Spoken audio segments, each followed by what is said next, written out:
Selamat datang di Libya Channel 1784. Tentang kisah seorang pemuda yang membela kebenaran. Maka terjadilah pergolakan, perebutan harta, harkat martabat, warisan, dendam dan cinta. Let's go for watching. Tapak Iblis. Ribuan sabit air yang menyertai serangan Xing Chang dan sabit angin tornado yang dilepaskan oleh Xing Ji juga terdorong jauh oleh tapak iblis. Xing Chang tak menyangka dua ranah Chaos Ancient God yang berpengalaman seperti mereka akan dipermalukan oleh pemula seperti Fang Yuan. Ini sungguh memalukan, tetapi seperti inilah kenyataannya. Dia segera mundur ke sisi Xing Ji dan mengedipkan mata padanya pertanda mereka harus menyudahi pertarungan ini. Fang Yuan, kami akan mencarimu lagi di masa depan. Untuk saat ini kamu masih bisa bernafas lega, tetapi di pertemuan kita yang selanjutnya kamu akan kami kirim ke dunia bawah.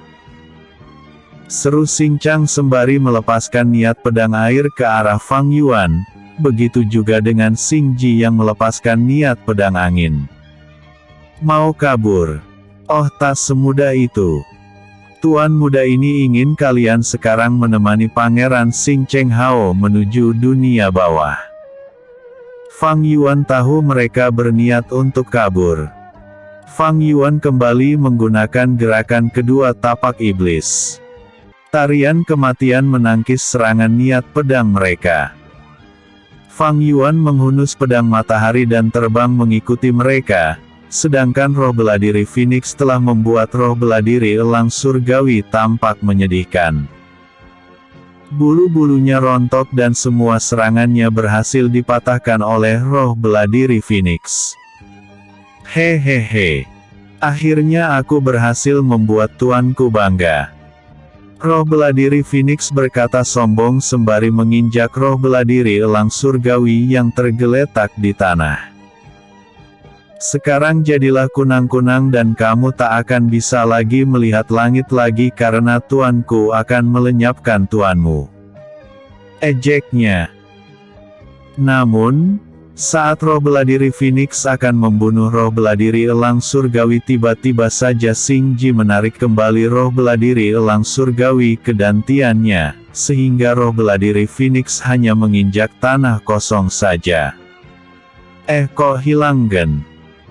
Roh bela diri Phoenix sangat kesal, padahal ini adalah kesempatannya membunuh roh bela diri yang setara dengan ranah Chaos Ancient God.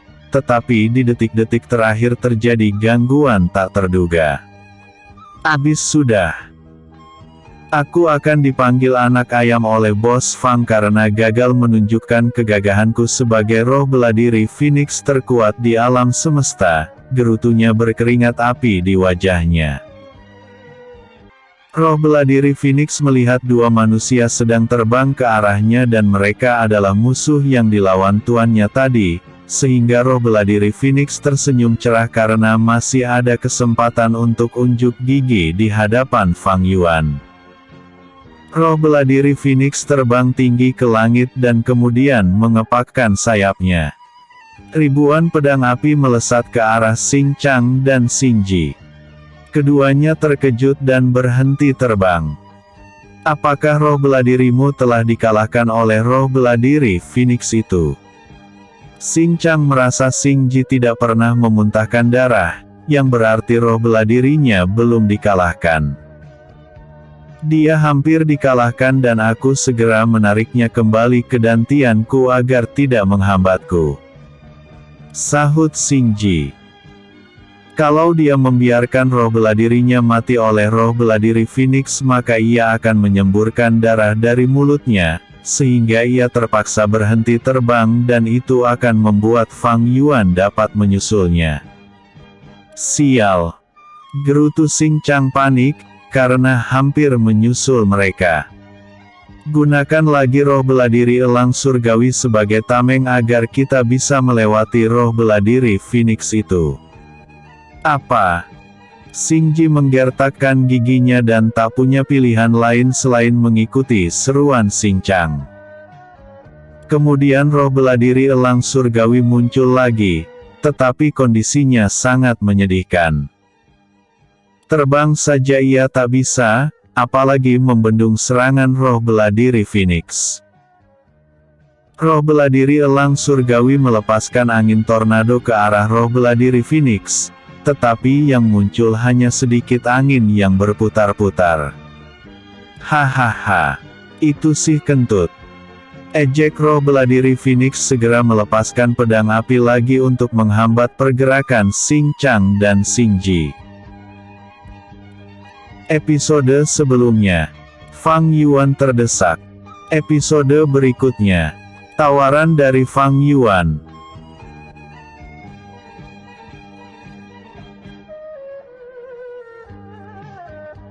Tawaran dari Fang Yuan. Fang Yuan terkejut melihat roh bela diri elang surgawi dan menggelengkan kepala, karena tak menyangka roh bela diri Phoenix sangat kejam dan sadis juga. Seharusnya roh bela diri Phoenix membunuh roh bela diri elang surgawi agar tidak menderita begini, karena bila ia mati akan hidup lagi keesokan harinya setelah tuannya berkultivasi. Kenapa sikapku yang baik hati dan lemah lembut tidak mengalir pada roh bela diri Phoenix? Padahal kata orang-orang roh bela diri itu cerminan tuannya juga, gumam Fang Yuan sembari menebas roh bela diri elang surgawi yang langsung menjadi butiran cahaya. Xingji berhenti terbang dan memuntahkan seteguk darah. Dia menghela nafas dalam-dalam karena roh bela diri elang surgawi akhirnya mati juga, tetapi siapa yang melakukannya karena roh bela diri Phoenix sibuk menyerang mereka. Itu pasti Fang Yuan. Gerutunya segera menoleh ke belakang dan dugaannya benar karena Fang Yuan hanya berjarak 20 langkah saja darinya.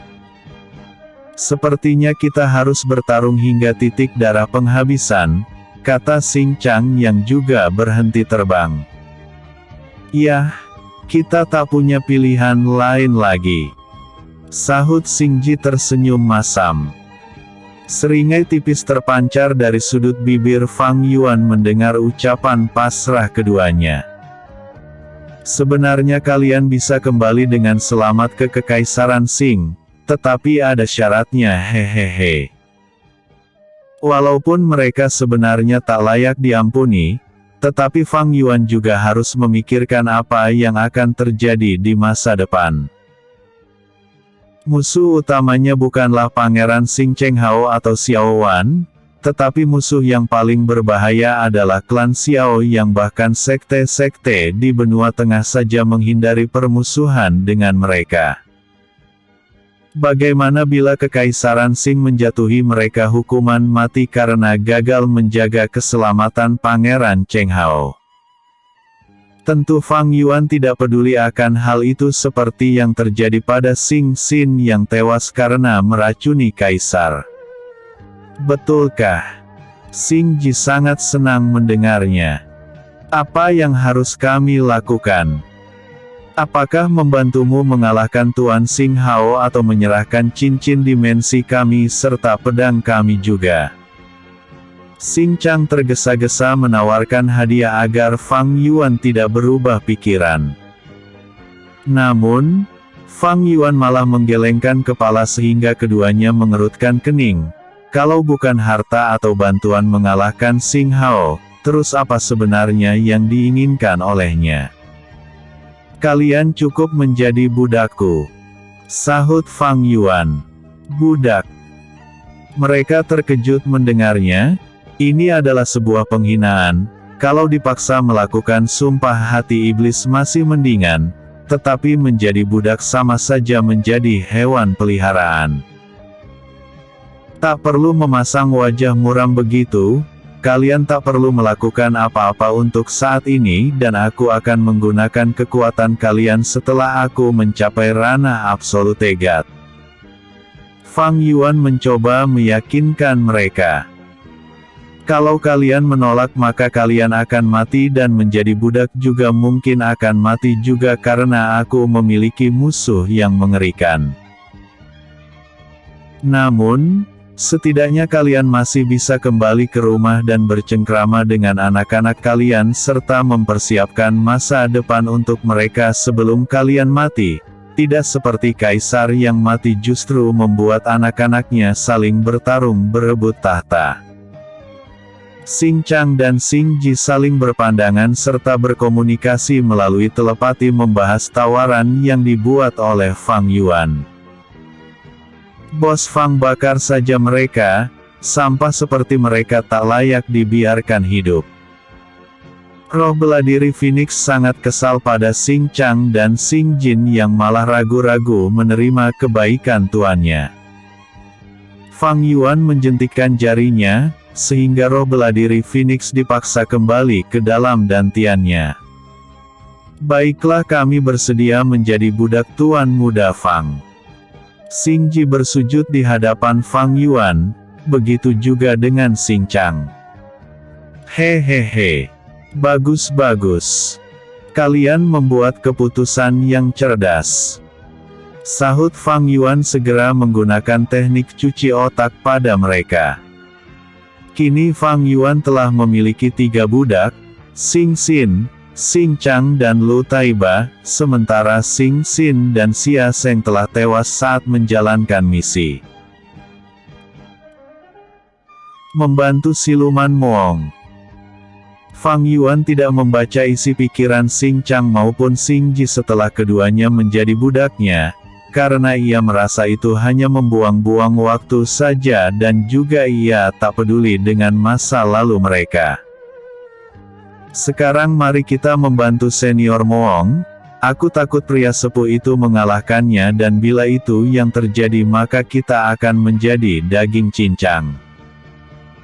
Fang Yuan segera teringat dengan pertarungan antara siluman Moong dengan Xing Hao di bekas istana siluman Phoenix Nirwana. Xing Chang dan Xing Ji menganggukkan kepala dan mengikuti Fang Yuan dari belakang. Perasaan keduanya bercampur aduk karena harus melawan mantan tuan yang mereka ikuti selama puluhan tahun dan kini mereka harus membunuhnya padahal tak ada dendam di antara mereka. Beberapa saat kemudian, mereka tiba di bekas istana siluman Phoenix Nirwana yang telah hancur berkeping-keping. Fang Yuan tercengang, gunung kembar berubah menjadi kawah-kawah besar sejauh mata memandang dan ia juga tidak merasakan aura keberadaan siluman Moong maupun Xing Hao. Mari kita berpencar mencari mereka dan bila kalian menemukan mereka langsung saja tembakkan kembang api. Fang Yuan merasa inilah cara tercepat mencari mereka. Baik Tuan Muda Fang, aku akan ke sebelah kanan. Sahut Xing Ji. Kalau begitu aku akan ke sebelah kiri saja. Sahut Xing Chang. Tanpa basa-basi, Fang Yuan segera melesat dengan kecepatan tinggi menyusuri bekas pertarungan siluman Moong dengan Xing Hao tersebut. Satu batang dupa kemudian, Fang Yuan menemukan siluman Moong dalam wujud pria sepuh sedang duduk bersila dan tubuhnya dipenuhi luka-luka, dan 10 langkah di sebelahnya tergeletak mayat Xing Hao dengan kondisi tubuh mengenaskan, kemungkinan akibat diseruduk siluman Moong berkali-kali. Fang Yuan mendarat di sebelah mayat Xing Hao dan mengambil cincin dimensinya, kemudian ia menatap siluman Moong. Terlintas di benaknya untuk melenyapkan siluman Rana Absolute God itu karena inti silumannya akan membantu Fang Yuan menerobos ke Rana Absolute God. Siluman Moong kini terluka parah dan ia cukup menggunakan Xing Chang dan Xing Ji sebagai tameng di depan, kemudian ia akan membunuh siluman Moong yang kemungkinan tak akan bertahan cukup lama bila diserang bersama-sama. Aku terlalu serakah. Walaupun kerbau ini menyebalkan dan hampir membunuhku tetapi ia tetaplah menjadi penyelamatku juga, gumam Fang Yuan menepis pikiran kotornya. Fang Yuan menembakkan kembang api agar kedua budaknya segera datang. Tuan Hao. Xing Ji langsung sedih ketika melihat mayat Xing Hao tergeletak di sebelah Fang Yuan. Namun, ia segera menyembunyikan perasaan sedihnya karena takut Fang Yuan marah. "Kremasikan mantan tuanmu ini," kata Fang Yuan. "Aku bukanlah orang yang kejam, walaupun sebenarnya tubuh Rana Absolute God ini merupakan makanan yang bernutrisi tinggi bagi siluman. Siluman Moong pasti akan marah saat ia membuka mata ternyata tubuh Xing Hao telah menghilang, padahal ia sudah bertarung mati-matian. Terima kasih Tuan Muda Fang, tetapi bagaimana kalau kami membawa tubuhnya kembali ke Kekaisaran Xing agar kami bisa berkilah pada istana bahwa kami disergap oleh siluman dan bersusah payah melarikan diri dari sini. Namun, sayangnya Tuan Hao harus mengorbankan dirinya sendiri karena siluman yang mencegat kami terlalu kuat." Xing Ji berpikir inilah satu-satunya cara menghindari hukuman dari Kekaisaran Xing. "Terserah kalian saja," sahut Fang Yuan. "Kalau begitu pergilah sekarang karena sebentar lagi kerbau ini selesai menyerap pil penyembuhannya." Xing Ji segera mengeluarkan artefak kapal terbangnya dan langsung meninggalkan tempat itu bersama Xing Chang yang baru sampai.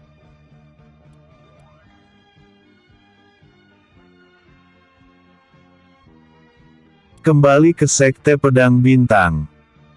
2 hari kemudian siluman Moong membuka matanya dan terkejut karena Fang Yuan sedang tertidur pulas 5 langkah darinya. Dan yang membuatnya jengkelnya adalah Fang Yuan ternyata membawa kasur, bantal dan selimut di dalam cincin dimensinya. "Cih, apakah bocah kampret ini membakar tubuh Rana Absolute God yang kukalahkan itu?" Siluman Moong bertambah kesal dan segera terbang tanpa membangunkan Fang Yuan lebih dulu. Rotasi benua tengah masih menempatkan wilayah kekuasaannya dekat dengan Gunung Kembar, sehingga ini adalah kesempatan pulang terbaik tanpa harus diam-diam melewati wilayah siluman lain. Hujan deras turun di Gunung Kembar dan Fang Yuan segera terbangun, tetapi ia tercengang ternyata tak ada siapapun di sana. Kerbau ternyata bisa merajuk juga, gumam Fang Yuan tersenyum. Dia memandangi sekelilingnya dan menghela nafas dalam-dalam. "Aku lebih baik pulang ke sekte. Xiao Jian pasti sudah mendapatkan informasi kalau aku meninggalkan sekte dan datang lagi mengejarku. Kalau siluman Moong masih di sini mungkin ia masih bisa memanfaatkan situasi untuk membunuh Xiao Jian. Namun, bila bertarung sendirian itu sama saja dengan menggali lubang kubur sendiri." 3 hari kemudian, Fang Yuan memasuki aula penegak hukum dan menyerahkan hasil misi penyelidikannya. Kenapa pasokan sumber daya dari siluman Moong berhenti? Ruyan tidak langsung mengatakan kalau misi itu berhasil dan dia harus melapor dulu pada Penatua Ling Tao. Fang Yuan tidak mempermasalahkannya karena ia sudah mendapatkan sumber daya yang cukup berlimpah dari cincin dimensi Xing Hao. Kini yang ia perlukan adalah cara mendapatkan inti siluman Rana Absolute God agar bisa menerobos ke Rana Absolute God. Fang Yuan yang melamun bertemu dengan Chu Fei yang menyelidiki sebab kematian Kaisar, Kekaisaran Xing dan mereka mengambil misi di waktu bersamaan ketika itu serta kembali bersama juga. Senior Chu. Seringai tipis terpancar dari sudut bibir Fang Yuan yang tahu Chu Fei pasti gagal menjalankan misi, karena raut wajahnya sangat masam. Chu Fei menoleh ke arah Fang Yuan dan teringat kalau dia adalah pemuda yang diprioritaskan oleh Diaken Ruyan lebih dulu, sehingga ia diabaikan waktu itu. "Oh, kamu." Chu Fei hanya menjawab itu saja dan segera melewati Fang Yuan tanpa berkata apapun lagi. "Hehehe. Dalang yang kamu cari adalah aku senior Chu," sahut Fang Yuan tertawa. Chu Fei berhenti melangkah dan ia merasa Fang Yuan sedang mengolok-olok dirinya, kemudian ia menoleh ke belakang. "Jaga ucapanmu Junior Fang. Asal kau tahu tak semua orang dapat menahan amarah mereka." Orang-orang di aula penegak hukum menoleh ke arah mereka, tetapi Fang Yuan langsung pergi sembari melambaikan tangan, sehingga beberapa orang sangat kecewa karena tidak terjadi baku hantam. "Cih, sombong sekali. Mentang-mentang kultivator muda berbakat tinggi," gerutu Chu Fei berbalik badan menuju ke arah meja administrasi. Seorang diaken wanita yang berasal dari Kekaisaran Qing mendekati Chu Fei dan berkata, yang dikatakannya itu adalah benar. "Namun, kamu tetap tak akan menemukan bukti untuk menjeratnya." Chu Fei terkejut mendengarnya dan menoleh ke arah diaken wanita. "Hehehe. Aku akan memberikan sedikit informasi tetapi kamu harus mentraktirku makan siang." Diaken wanita itu tahu Chu Fei sangat penasaran. "Sial. Kamu serakah sekali, padahal aku terkena penalti karena gagal menjalankan misi," gerutu Chu Fei. "Ya sudah. Baiklah, cepat katakan." Rasa penasarannya tetap membuatnya harus merogoh kocek agar diaken wanita dari Kekaisaran Qing ini mau berbagi informasi. Pangeran Cheng Hao berkonflik dengan Fang Yuan. Kemudian tiba-tiba ada ranah Chaos Ancient God yang dikirim Kaisar, Kekaisaran Qing ke klan istri Fang Yuan dan misi itu gagal. Namun, tiba-tiba, diaken wanita membuat gerakan tangan menggorok lehernya. Satu lagi, Pangeran Cheng Hao juga telah menghilang dan murid-murid dari Kekaisaran Qing sedang sibuk mencarinya. Chu Fei terkejut mendengarnya dan ia kini percaya apa yang dikatakan oleh Fang Yuan. Namun, tak ada bukti untuk menjeratnya. Fang Yuan ini sangat berbahaya. Aku harus menghindari konflik dengannya, gumam Chu Fei mengepal tinjunya dan menghela nafas dalam-dalam. Episode sebelumnya. Membantu Siluman Moong. Episode berikutnya. Matriark Liu Ruxu.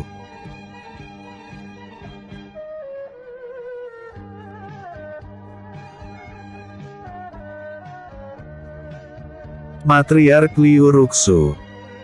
Mengetahui Fang Yuan telah pulang dari menjalankan misi, Leng Luo segera mencarinya dan secara kebetulan orang yang dicarinya itu ternyata muncul di pelataran luar. Leng Luo tersenyum lebar dan langsung menghampiri Fang Yuan. "Bos Fang. Lama tak jumpa." "Hehehe. Bos makin tampan saja setelah menjadi ranah Chaos Ancient God." Teknik menjilat Leng Luo makin hebat saja membuat Fang Yuan ingin tertawa, tetapi sebagai mantan ketua kelompok Phoenix, ia tak boleh mengolok-olok ketua generasi kedua ini. Kamu makin sehat saja seperti koruptor," sahut Fang Yuan. Leng Luo mengerutkan keningnya mendengar jawaban Fang Yuan. "Lupakan tentang basa-basi ini Bos Fang. Sebenarnya aku ingin melaporkan kabar gembira," kata Leng Luo sembari tersenyum nakal. Fang Yuan tahu apa maksudnya, tetapi ia bingung nasihat apa yang harus ia katakan pada si gemuk Leng Luo ini, karena jenis roh bela diri mereka berbeda sehingga tak mungkin ia asal memberikan masukan. Yang ada nanti Leng Luo malah salah berkultivasi dan membuat dantiannya rusak. Namun, tiba-tiba ia teringat dengan inti siluman Bian Selong yang ia dapatkan di Gunung Kembar dan memberikannya pada Leng Luo. Kurasa ini cukup, kan? Ini adalah inti siluman yang setara ranah immortal. Dengan senyum cerah, Leng Luo menerima inti siluman itu walaupun sebenarnya yang ia inginkan adalah nasihat dari Fang Yuan agar ia kembali mendapatkan pencerahan dan menerobos ke ranah Chaos Ancient God. Setelah menyimpan inti siluman yang diberikan oleh Fang Yuan ke dalam cincin dimensinya, Leng Luo segera berkata, Matriark Sekte Lotus Surgawi telah kembali. Fang Yuan tersenyum cerah dan ia langsung teringat dengan istrinya, Xiao Yue yang menghilang tiba-tiba bersama Matriark Liu Ruxu setahun yang lalu, dan tidak ada kabar tentang mereka lagi setelah itu. Kalau ada yang mencariku katakan aku pergi ke Paviliun Lotus Putih, kata Fang Yuan langsung menghilang dari pandangan Leng Luo. Leng Luo terkejut melihat reaksi Fang Yuan. Padahal aku masih ingin berbincang-bincang dengannya, Mungkin belut tampannya sudah tak sabar lagi hehehe. Seringai tipis terpancar dari sudut bibirnya. Fang Yuan memasuki Sekte Lotus Surgawi tanpa kendala, karena ia memegang token khusus yang diberikan Matriark Liu Ruxu dan rumor dirinya anak pemimpin sekte khusus wanita tersebut masih dipercaya murid-murid di sana. Fang Yuan menyapa Matriark Liu. Sapanya sembari menangkupkan tinju untuk menunjukkan rasa hormat pada wanita cantik yang sebenarnya berusia ribuan kali usia Fang Yuan tersebut. Liu Ruxu tersenyum menatap Fang Yuan dan meletakkan gelas berisi teh yang baru diseduhnya ke atas meja. Dia memperhatikan Fang Yuan dengan seksama karena cincin Bian Selong menyamarkan auranya sehingga untuk mengukur basis kultivasinya, Fang Yuan harus diperhatikan dengan seksama. Tidak buruk, hampir mencapai ranah Absolute God. Kamu berbakat juga? Apakah Zhang Shaoxing memberikan harta berharganya padamu sehingga kamu bisa menyamai pencapaian Xiao Yue? Kata Liu Ruxu, tetapi nada bicaranya seperti terpaksa saja memuji Fang Yuan. Fang Yuan ragu-ragu untuk bertanya di mana istrinya, karena sosok Xiao Yue belum muncul juga, padahal suaminya telah datang untuk menemuinya. Dia masih di hutan berkabut, alam rahasia Heidong. Liu Ruxu tahu apa yang dipikirkan Fang Yuan saat ini. Yah, ternyata dia di sana. Fang Yuan tertunduk lesu, baru kali ini ia merasa merindukan seseorang. Padahal awal-awal menikahi Xiao Yue ia berencana akan meninggalkan gadis cantik itu karena saat itu ia berprinsip menjadikan klan Xiao sebagai batu pijakan saja sebelum menjelajahi dunia. Episode sebelumnya. Kembali ke Sekte Pedang Bintang. Episode berikutnya. Energi spiritual yang sama. Energi spiritual yang sama. Tidak perlu bersedih begitu, ini demi kebaikan kalian juga, kata Liu Ruxu menghela nafas panjang, senyum genitnya langsung menghilang. Klan Xiao sudah melakukan pergerakan dan mereka kini berusaha menjebol perisai hutan berkabut, tetapi jangan khawatir mereka tak akan mampu menjebolnya karena perisai itu akan semakin kuat bila pemiliknya, Xiao Yue, makin kuat juga, apalagi kini ia diambang menerobos ke ranah Absolute God. Fang Yuan sangat senang mendengar perkembangan hebat dalam kultivasi Xiao Yue. Kini yang ia khawatirkan adalah tentang pergerakan klan Xiao yang memiliki banyak ahli bela diri kuat. Mampukah ia dan Xiao Yue menghadapi mereka nantinya, walaupun mereka telah mencapai ranah Absolute God? Fang Yuan menatap matriark Liu Ruxu dan bertanya-tanya dalam pikirannya, kenapa dia membantu Xiao Yue, padahal dia juga berasal dari kerajaan suci Heidong. Apakah ia memilih mendukung Xiao Yue? Kalau ini benar maka dukungannya nanti sangat berarti, gumam Fang Yuan, karena kekuatan Liu Ruxu sangat misterius dan hanya dia serta leluhur klan Xiao yang memiliki usia sangat panjang serta desas-desusnya telah melewati belenggu surga sehingga menerobos ke ranah tak diketahui. Kenapa kamu malah bengong saja? Liu Ruxu mengerutkan keningnya. Justru manfaatkanlah kesempatan ini untuk menerobos ke ranah Absolute God karena perhatian klan Xiao tidak akan tertuju lagi padamu untuk sementara waktu. Fang Yuan tersenyum dan berkata, apakah aku boleh meminjam inti siluman ranah Absolute God milik matriark Liu? Jangan khawatir, aku akan mengembalikannya setelah aku berhasil menerobos kultivasi. Sebenarnya awalnya ia ingin meminjam inti siluman pada Patriark Sekte Pedang Bintang atau Penatua Ling Tao, tetapi ia yakin itu sangat sulit karena inti siluman ranah Absolute God sangat berharga dan sulit didapatkan. Liu Ruxu menggelengkan kepala dan berkata, menerobos ke ranah Absolute God itu berbeda dengan menerobos ke ranah Chaos Ancient God. Inti siluman yang kamu gunakan untuk menerobos harus dengan tipe energi spiritual yang sama. Fang Yuan terkejut mendengarnya dan berpikir kenapa ia tidak membunuh siluman Moong saja waktu itu, karena mereka sama-sama memiliki energi spiritual bertipe api. Istrimu cukup beruntung, karena dirinya di masa lalu telah menyiapkan sumber daya yang berlimpah di hutan berkabut. Bahkan Xiao Yue menemukan satu inti siluman rubah putih yang memiliki energi spiritual bertipe es yang sama dengannya, kata Liu Ruxu lagi. Fang Yuan merasa tertekan setelah mendengar penjelasan dari Liu Ruxu, dari mana ia harus mendapatkan inti siluman ranah Absolute God bertipe api. Apakah di lautan tak berujung ada siluman ranah Absolute God bertipe api? Tanya Fang Yuan berpikir akan ikut ekspedisi tahunan yang dilakukan beberapa klan untuk berburu siluman ke lautan tak berujung.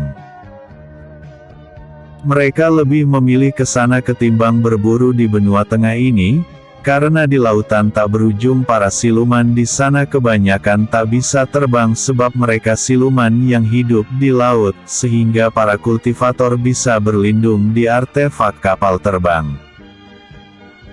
Sementara di benua tengah, siluman ranah Absolute God di sini telah berawakening memiliki tubuh manusia serta sangat cerdas dan mampu memobilisasi para siluman bawahannya, sehingga sulit ditaklukkan. Matriark Liu Ruxu berpikir sejenak dan merasa tak ada siluman dari lautan tak berujung yang bertipe api, sehingga Fang Yuan sangat sedih mendengarnya karena merasa surga tak memberkahinya lagi. Sebenarnya kamu kumpulkan saja inti siluman ranah Absolute God dan jual ke Paviliun Sangren, tetapi buat syarat jual belinya secara barter dan tentu saja kamu harus merugi sedikit agar mereka berusaha mendapatkan inti siluman bertipe api untukmu. Liu Ruxu berusaha memberikan harapan pada Fang Yuan, agar ia tak patah semangat. Episode sebelumnya. Matriark Liu Ruxu. Episode berikutnya. Ditabrak murid cantik. Tabrak murid cantik. Aku tercerahkan, terima kasih Matriark Liu. Fang Yuan menangkupkan tinju. Liu Ruxu hanya tersenyum dan melempar sebuah jimat kertas pada Fang Yuan. Gunakan jimat itu ketika kamu mencapai ranah Absolute God atau saat sedang terdesak, karena jimat itu akan membawamu ke hutan berkabut bertemu dengan Xiao Yue. Fang Yuan langsung menyimpan jimat itu dan menganggapnya sebagai harta karun nasional yang harus diperlakukan dengan hati-hati. Jangan bertindak konyol dengan langsung pergi ke sana, kata Liu Ruxu lagi. Kamu hanya akan menghambat proses kultivasinya saja dan tentunya kultivasimu juga akan terhambat karena di sana tak ada sumber daya yang dapat membantumu menerobos kultivasi. Fang Yuan akan selalu mengingat nasihat Matriark Liu. Sahut Fang Yuan kembali menangkupkan tinju untuk menunjukkan rasa hormat. Kenapa kamu tidak memanggilku ibu saja? Seulas senyum nakal terpancar dari sudut bibir Liu Ruxu. Fang Yuan tak menyangka Liu Ruxu masih mengingat guyonan lama itu dan ia segera meninggalkan paviliun lotus putih karena takut Liu Ruxu akan menjahilinya. Fang Yuan kemudian pergi ke paviliun bintang, asrama dan kantor para petinggi sekte pedang bintang. 1 bulan pun berlalu dan belum ada misi perburuan ke lautan tak berujung, sehingga Fang Yuan makin frustasi. Dia juga telah meminta saran pada Penatua Ling Tao tentang kultivasinya yang telah mencapai ranah Chaos Ancient God Puncak dan membutuhkan inti siluman ranah Absolute God bertipe energi spiritual api untuk menerobos. Namun, Penatua Ling Tao mengatakan sangat sulit mendapatkan inti siluman itu dan menyarankan Fang Yuan agar berkultivasi secara biasa saja, karena dalam waktu 50 tahun ia pasti akan menerobos. Fang Yuan tentu tidak setuju dengan saran Penatua Ling Tao karena musuhnya makin agresif ingin menangkap istrinya, bahkan mereka telah mengepung hutan berkabut dan berusaha menghancurkan perisai yang melindungi tempat itu. Sepertinya aku akan pergi bersama budakku saja berburu siluman ke lautan tak berujung, gumam Fang Yuan karena bosan berada di sekte pedang bintang. Iya, walaupun kami hanya berburu di pinggirannya saja, setidaknya aku mengasah kemampuan bertarungku dan mengumpulkan inti siluman sebanyak-banyaknya agar bisa dilelang di paviliun Sangren, pikirnya lagi segera mengirim pesan melalui siluman merpati pada Xing Chang dan Xing Ji. Rotasi benua tengah selalu berubah-ubah, sehingga Xing Ji dan Xing Chang datang ke kota Changlan ini membutuhkan waktu beberapa hari. Karena tak ada kegiatan lagi Fang Yuan memilih bersantai-santai lebih dulu. Dia berkeliling kota Changlan menikmati aneka kuliner di daerah netral. Tiba-tiba seseorang menabrak Fang Yuan, sehingga jajanan siomay-nya jatuh ke jalanan yang terbuat dari batu gunung yang diasah seperti keramik. Baru beberapa detik. Belum kotor. Fang Yuan langsung memungut kembali siomay-nya sehingga beberapa murid kelima sekte tersenyum melihatnya. Maaf tuan, aku menabrakmu, kata wanita cantik dengan basis kultivasi ranah Tianzun. Tidak apa-apa. Lain kali berjalan santai saja bila tak buru-buru, sahut Fang Yuan memperhatikan wanita cantik tersebut. Sepertinya ia adalah murid baru di sekte kekuatan surgawi, sekte yang memfokuskan pada kekuatan fisik serta teknik tinju dan tapak. Melihat murid cantik ini memiliki postur tubuh langsing dan terlihat lemah lembut, membuat Fang Yuan cukup tercengang. Jangan-jangan ia salah memilih sekte saat pertama kali menginjakan kaki di kota Changlan ini atau dipaksa seseorang agar memasuki sekte itu agar murid wanita ini menjadi pesuruhnya. Sekali lagi maaf, aku. Murid wanita cantik itu berhenti berkata karena ia tercengang karena jubah yang dikenakan oleh pemuda yang seusia dengannya itu adalah jubah diaken sekte pedang bintang. Dia menggosok matanya, Karena berpikir ia mungkin sedang berhalusinasi akibat terlalu takut dikejar oleh murid-murid yang ingin membulinya dan berharap ada pangeran berkuda putih yang menolongnya seperti cerita dalam novel romantis. Episode sebelumnya, energi spiritual yang sama. Episode berikutnya, King Sin Ki. Fang Yuan. King Sin Ki. Kenapa kamu malah bingung? Fang Yuan membuyarkan lamunan murid wanita cantik tersebut. Aku King Sin Ki, murid sekte kekuatan surgawi. Sahut murid wanita cantik tersebut sembari melirik ke belakang apakah murid-murid yang mengejarnya telah tiba. King Sin Ki. Fang Yuan merasa nama itu sedikit familiar, tetapi di mana ia pernah mendengar nama tersebut. Kamu berasal dari benua King Yun juga. Akhirnya ia teringat kalau King Sin Ki adalah lawan tandingnya saat turnamen naga King Yun.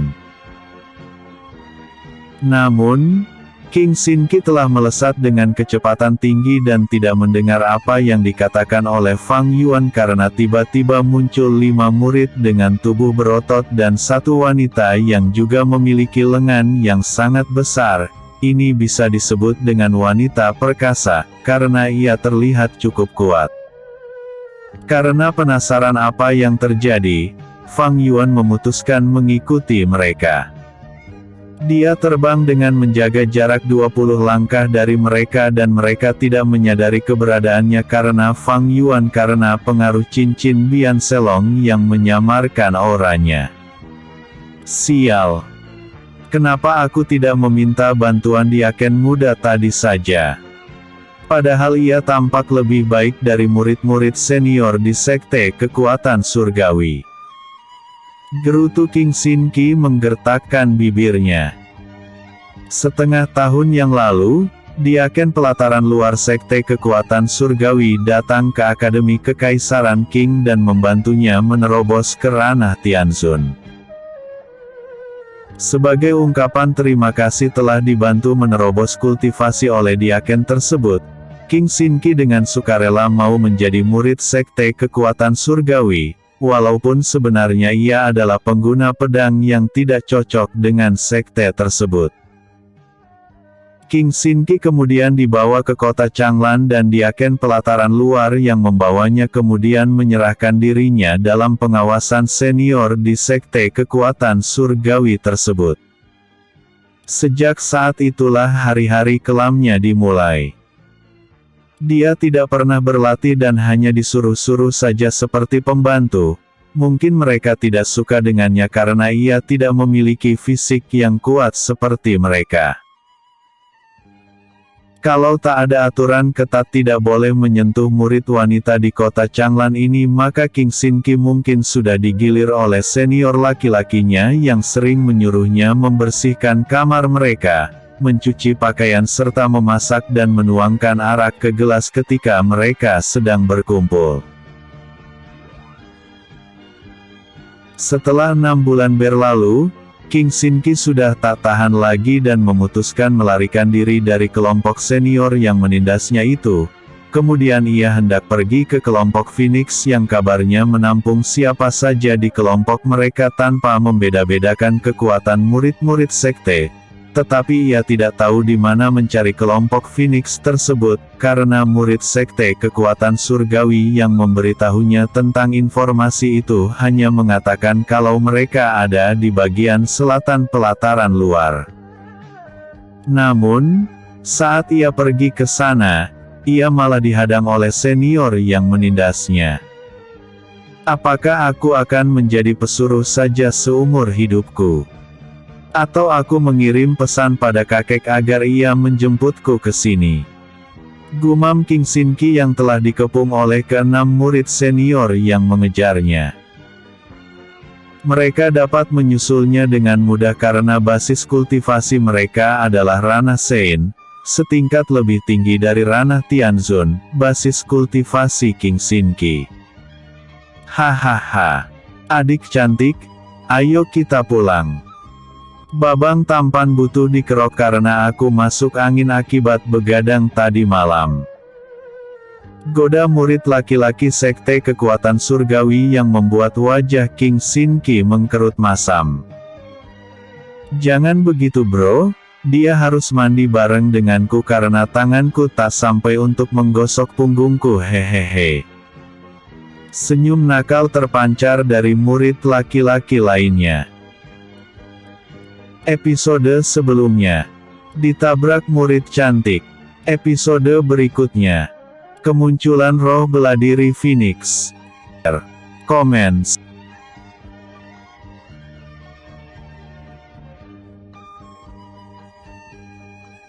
Kemunculan roh beladiri Phoenix.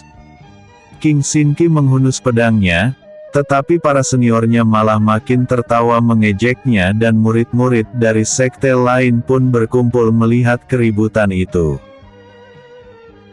Tak ada yang melerai karena ini adalah urusan internal sekte kekuatan surgawi dan para senior King Sin Ki ini mengatakan mereka hanya ingin membawanya kembali ke sekte saja, karena ia melakukan pelanggaran. Jangan persulit kami Junior Sin Ki. Ayo kita pulang dan jangan paksa kami menggunakan kekerasan untuk melunakkan sikap keras kepalamu itu. Ancam senior wanitanya yang membuat situasi seolah-olah King Sin Ki lah yang nakal dalam situasi ini. King Sin Ki tetap memegang erat pedangnya dan roh beladiri kupu-kupu neraka terbang 10 tombak dari permukaan tanah. Murid-murid sekte lain segera menjauh, karena roh beladiri kupu-kupu neraka itu dapat mengeluarkan racun mematikan. Kalian mundur. Sepertinya gadis nakal ini harus ditampar agar mengetahui kesalahannya.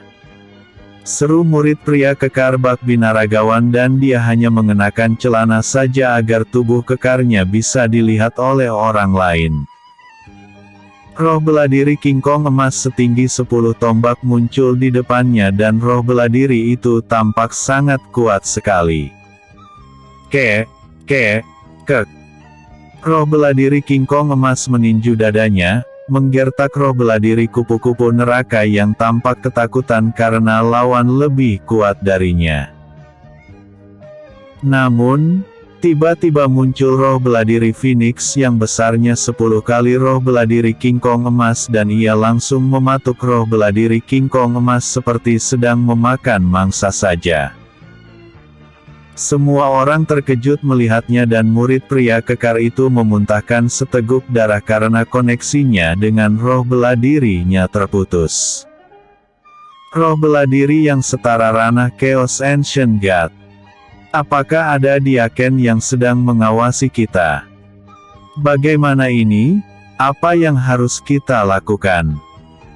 Keenam murid sekte kekuatan surgawi itu langsung ketakutan dan segera bertekuk lutut, karena mereka tahu sia-sia saja melakukan perlawanan.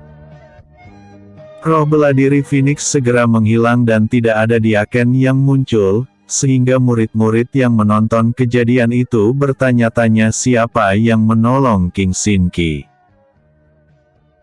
Beberapa saat kemudian, kerumunan pun membubarkan diri. Begitu juga dengan keenam senior King Sin Ki, mereka tak berani menyentuhnya lagi karena berpikir ada diaken yang memergoki perbuatan nakal mereka. King Sin Ki bernafas lega setelah para seniornya pergi dan pandangannya langsung tertuju pada Fang Yuan. Dia sangat yakin Fang Yuan lah yang menolongnya karena sebelumnya ia sudah menyadari kekuatan Fang Yuan ketika secara tak sengaja menabraknya. King Sin Ki menangkupkan tinju untuk menunjukkan rasa hormat pada penolongnya itu. Terima kasih diaken telah menolongku, sapanya. Hei, kenapa harus bersikap formal begitu? Bukankah kamu King Sin Ki dari Akademi Kekaisaran King? Sahut Fang Yuan dengan senyum cerah. King Sin Ki merasa mengenali suara Fang Yuan dan mencoba mengingat-ingatnya. Kamu adalah Fang Yuan dari Akademi Kekaisaran Wei. Dia sangat terkejut. Bagaimana bisa Fang Yuan dalam waktu singkat telah mencapai ranah Chaos Ancient God, hanya dalam waktu 3 tahun saja, padahal ia sudah menyangka sebagai murid paling berbakat di benua Qingyun, karena dalam usia 20 tahun telah mencapai ranah Tianzun. Tentu saja aku Fang Yuan. Bagaimana kamu bisa melupakan babang tampan dan wajahku ini sangat langka serta tak ada tiruannya, hehehe. Fang Yuan bercanda. Oh, ya, kenapa kamu menjadi murid sekte kekuatan surgawi dan tidak masuk ke sekte Lotus surgawi saja? Istriku, Xiao Yue juga menjadi murid sekte Lotus surgawi loh. Walaupun diaken wanita yang menonton kita dulu sangat menjengkelkan, tapi sekte Lotus surgawi tetaplah sekte yang paling hebat di benua tengah ini, ungkap Fang Yuan lagi. King Xin Qi tertunduk lesu mendengar ucapan Fang Yuan dan merasa dirinya terlalu tergesa-gesa membuat keputusan saat diaken dari sekte Lotus surgawi datang ke Akademi Kekaisaran Qing. Padahal kalau ia sabar maka diaken dari sekte Lotus surgawi mungkin juga akan datang menjemputnya. Sebenarnya, King Xin Qi menceritakan semua yang terjadi padanya, sehingga Fang Yuan langsung mengerutkan keningnya karena tak menyangka nasib King Xin Qi cukup sial sekali, padahal pengaruh kelompok Phoenix sudah menyebar ke seluruh sekte. Namun, masih ada saja kelompok nakal yang luput dari pengawasan mereka. Begini saja, bawalah plakat ini ke sekte Lotus surgawi dan plakat ini akan membuatmu bertemu dengan Matriark Liu Ruxu, kemudian minta dia menjadikanmu sebagai murid sekte Lotus surgawi serta tunjukkan roh bela dirimu. Fang Yuan yakin sekte kekuatan surgawi tidak akan berani menjemput King Xin Qi bila bergabung dengan sekte Lotus surgawi. Jangankan sekte kekuatan surgawi, Patriark dan para penatua sekte pedang bintang saja tak bisa berbuat apa-apa ketika ia membawa Xiao Yue di depan mata mereka. Tangan King Xin Qi bergetar saat memegang plakat emas yang diberikan oleh Fang Yuan, dan ia langsung menangis terseduh-seduh sembari membenamkan wajahnya ke dada Fang Yuan. Inilah kelebihan menjadi pria baik hati dan tampan, gumam Fang Yuan tersenyum sembari mengelus kepala King Xin Qi agar tidak bersedih. Episode sebelumnya, King Xin Qi. Episode berikutnya, menuju lautan tak berujung. Menuju lautan tak berujung. Matriark Liu Ruxu menerima King Xin Qi sebagai murid sekte Lotus surgawi dan menempatkannya di bawah pengawasan diaken wanita yang datang ke turnamen naga Qingyun dulu. Matriark Liu Ruxu juga pergi ke sekte kekuatan surgawi meminta kompensasi pada mereka, kenapa mereka memberlakukan King Xin Qi sebagai pelayan di sana. Patriark kekuatan surgawi langsung meminta maaf dan mengeluarkan semua murid yang terlibat dalam pembulian terhadap King Xin Qi, dan juga berjanji kejadian seperti itu tak akan terulang kembali. 3 hari kemudian, Xing Ji dan Xing Chang muncul di gerbang luar kota Changlan. Fang Yuan langsung bergegas ke sana dan meminta Leng Luo memberitahu Penatua Ling Tao bahwa ia pergi berburu siluman ke lautan tak berujung. Fang Yuan sengaja tidak langsung meminta izin pada Penatua Ling Tao karena dia pasti akan melarang Fang Yuan pergi, sedangkan bila pergi tanpa izin, palingan ia akan dihukum ringan oleh aula penegak hukum nantinya. Tuan Muda Fang. Xing Chang dan Xing Ji menangkupkan tinju ketika Fang Yuan mendarat di atas artefak kapal terbang milik Xing Ji. Langsung saja berangkat ke selatan, sahut Fang Yuan dengan seulas senyum cerah, karena keduanya adalah budaknya maka mereka tak akan bisa membantah setiap perintah darinya. Baik Tuan Muda. Sahut Xingji segera mengalirkan energi spiritual ke artefak kapal terbang agar melaju dengan kecepatan tinggi. Oh, ya. Apakah kita saja yang akan pergi ke sana? Tanyanya, karena sangat berbahaya pergi dengan jumlah kecil ke lautan tak berujung dan tidak ada Rana Absolute God yang menjadi pendukung mereka. Klan besar saja bila pergi berburu ke lautan tak berujung pasti akan membawa banyak ahli bela diri kuat dan menyewa pendekar dari luar klan juga untuk memastikan keselamatan mereka. Tenang saja. Kita hanya di pinggiran lautan tak berujung, sahut Fang Yuan. Hehehe. Aku juga takut mati, apalagi siluman Jing. Itu sangat mengerikan sekali. Xingji terkejut. Fang Yuan mengenali siluman Jing yang merupakan siluman yang mirip dengan ikan paus, tetapi siluman Jing jauh lebih besar dan bila ia melompat ke atas permukaan laut maka akan terjadi tsunami besar. Tak ada yang mau melawan siluman Jing, bahkan Rana Absolute God juga menghindarinya, karena siluman Jing ini memiliki pertahanan yang kuat walaupun saat menyerang ia hanya menggunakan mulut dan ekornya saja. Namun, ratusan siluman hiu maupun siluman lainnya akan menghilang selamanya bila mulutnya terbuka lebar seperti gerbang ke dunia lain saja. Apakah Tuan Muda melakukan terobosan kultivasi ke ranah Chaos Ancient God di sana? Karena sangat umum murid-murid sekte akan menerobos kultivasi di sana, sementara ahli bela diri di Kekaisaran Qing lebih memilih di sebuah gurun pasir luas di wilayah utara Kekaisaran, sebab sangat jarang siluman tinggal di sana. Fang Yuan menganggukkan kepala, padahal ia menerobos kultivasi di Kekaisaran Wei. Namun, ia malas untuk menjelaskannya toh keduanya adalah budaknya dan mau tak mau harus menuruti semua perintahnya.